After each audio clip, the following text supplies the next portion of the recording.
And all month long, we have been putting the spotlight on our mental health. As May is Mental Health Awareness Month, our next guest continues that conversation as she's here to help us avoid burnout and cultivate wellness. We want to welcome now licensed marriage and family therapist and the author of The Missing Piece for Anxiety, Laura Rhodes-Levin. Thank you for being here. Thank you for having me. How many times do we talk about burnout in a day, in a week? We burn out talking about burnout. We do, yeah. You see it everywhere, but it's happening to so many people. Is there anyone not impacted by burnout?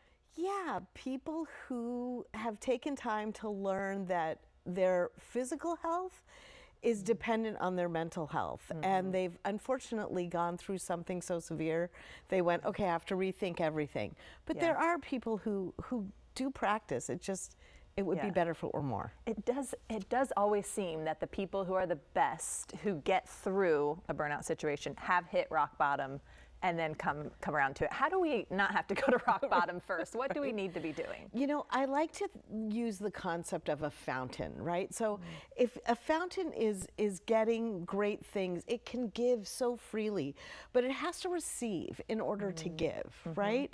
If you don't give at all, your fountain gets very stagnant and you get the mosquitoes on top.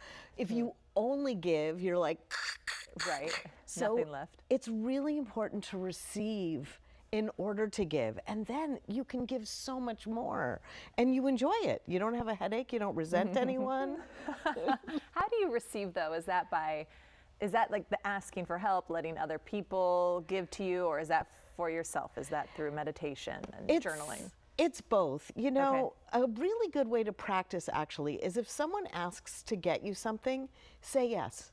Even if you don't want it, if someone offers you water, say yes. Get used to saying yes to help.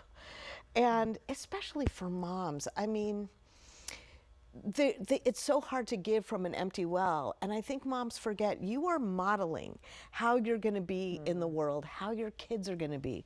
So slow down, refill yourself, then give. Teach them to do that, not like the giving tree where you're just a stump at the end of the day. You feel like you're taking care of everyone else. You're last, but you're too exhausted to actually take care of yourself at that point. Exactly. Yeah. Your energy is also contagious, you say.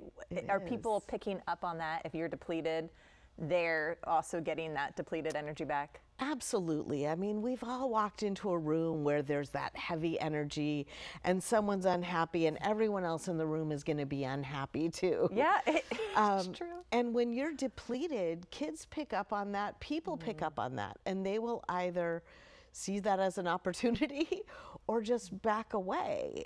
And we often don't even know what we're giving off. And so vibrate at the frequency that you want to experience the world at. Is that what you wrote about in your book? Because I love the name Peace. It's the missing piece, P-E-A-C-E. How did this book come about? So I run an anxiety center, a partial hospitalization program, an IOP in California for anxiety. And I also run a charity called the Few Foundation for people who can't afford it. And even though talk therapy is great, I think I'm a good therapist.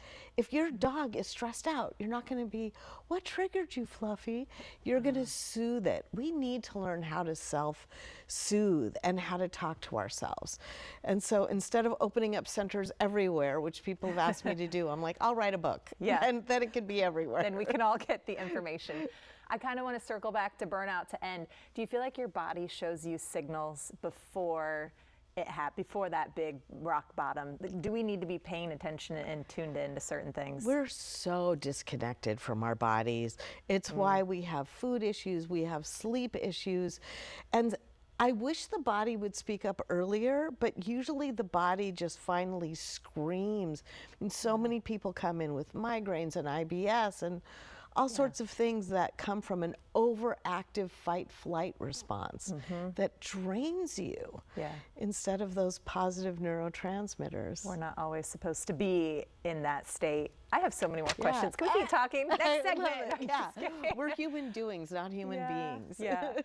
Okay, so you can find Laura's book, more from her. The best way to do that, Laura and I were talking about this, just Google Laura Rhodes-Levin, and you will see all that she has out there, because we have so much more to learn. Thank you for giving us a little bit having me today.